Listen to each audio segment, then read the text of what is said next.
Hello मेरे दोस्तों, ठाकुर जी के इस परिवार में आप सभी का स्वागत करती हूँ, जिसका नाम है श्याम दीवानी रीति। तो फ्रेंड्स, आप सभी को सबसे पहले मातृ दिवस की हार्दिक शुभकामनाएं। आज हम जिस विषय पर चर्चा करने वाले हैं दोस्तों, वो है कि हम ठाकुर जी की पुरानी ज्वेलरी है, पुराने उनके वस्त्र हैं, पुराने उनके मुकुट हैं, इनका हम क्या करें। तो कई लोगों का सवाल होता है फ्रेंड्स कि हम उनका क्या करें, उनकी जो ज्वेलरी है, उनके जो पुराने सामान होते हैं, उनका हम क्या करें। तो हमारे घर में, जैसे कि आप सभी जानते हैं कि ठाकुर जी के जो हर घर में पूजा होती है और हर घर में उनके जो वस्त्र हैं वो लाए जाते हैं, हर त्यौहार में लाए जाते हैं। तो हम भी अपने लिए जब वस्त्र खरीदते हैं अपने बच्चों के लिए, तो ठाकुर जी के लिए भी हम कुछ नया लेकर के जब भी मार्केट जाते हैं तो लेकर आ जाते हैं। ऐसे ऐसे हमारे पास बहुत ही उनके वस्त्र हैं, उनके सामान जो हैं वो एकत्र हो जाते हैं। तो उनका हम क्या करें, तो आज इसी विषय पर हम चर्चा करने वाले हैं। तो मैं बता दूं फ्रेंड्स कि कई लोग बोलते हैं कि इन्हें जल में विसर्जित कर देना चाहिए। तो मेरा मानना ये नहीं है फ्रेंड्स, क्योंकि यदि हम कॉटन वस्त्र जल में विसर्जित करते हैं तो वो तो जो है जलमग्न हो जाते हैं, मतलब उनसे कोई नुकसान नहीं है। लेकिन यदि आप सोचें, यदि हम हर कोई उसमें जल में विसर्जित करने लगे, तो कई लोग जो है जरी के वस्त्र पहनाते हैं, कई लोग हैवी वस्त्र पहनाते हैं, तो वो जो है जो जल प्रदूषण का कारक बन सकता है, जल प्रदूषण का कारण बन सकता है। क्योंकि जो उनके स्टोन वगैरह होते हैं छोटे छोटे, यदि कोई जल में उपस्थित किसी जीव ने उनको ग्रहण कर लिया या उसे खा लिया, तो ये कितना उनके लिए हानिकारक हो सकता है, ये आप कल्पना कर सकते हैं।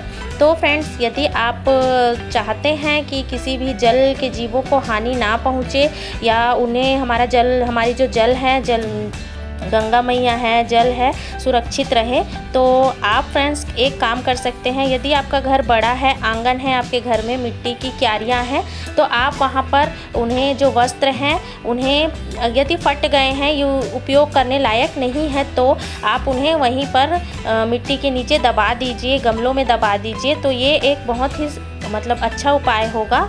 और यदि आपके जो वस्त्र हैं वो पहनाने लायक हैं, लेकिन आप उसे पहना कर बोर हो गए हैं, आप नहीं चाहते कि ये वस्त्र मैं दोबारा अपने ठाकुर जी को पहनाऊं, तो आप किसी ज़रूरतमंद को दे सकते हैं कि वो अपने ठाकुर जी को पहना ले।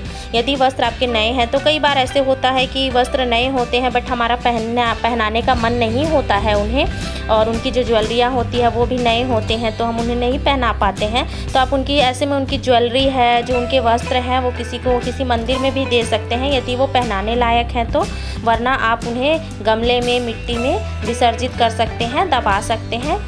और जैसे उनके मुकुट की बात रही, तो यदि वो मुकुट में भी यही नियम लागू होता है कि यदि आपके जो ठाकुर जी के जो मुकुट वगैरह हैं, उनके जैसे कई सामान हैं, यदि वो पहनाने लायक हैं, उपयोग लायक हैं, और आप उनसे ऊब गए हैं, बोर हो गए हैं, तो आप उसे किसी को दे सकते हैं ताकि वो अपने ठाकुर जी को पहना ले। और यदि आपके ठाकुर जी के जो वस्त्र हैं, जो भी सामान हैं, यदि वो पहनाने लायक नहीं हैं, फट चुके हैं, टूट चुके हैं, तो आप उन्हें मिट्टी में विसर्जित कर सकते हैं। तो मिलते हैं अगले वीडियो में। जय श्री कृष्ण।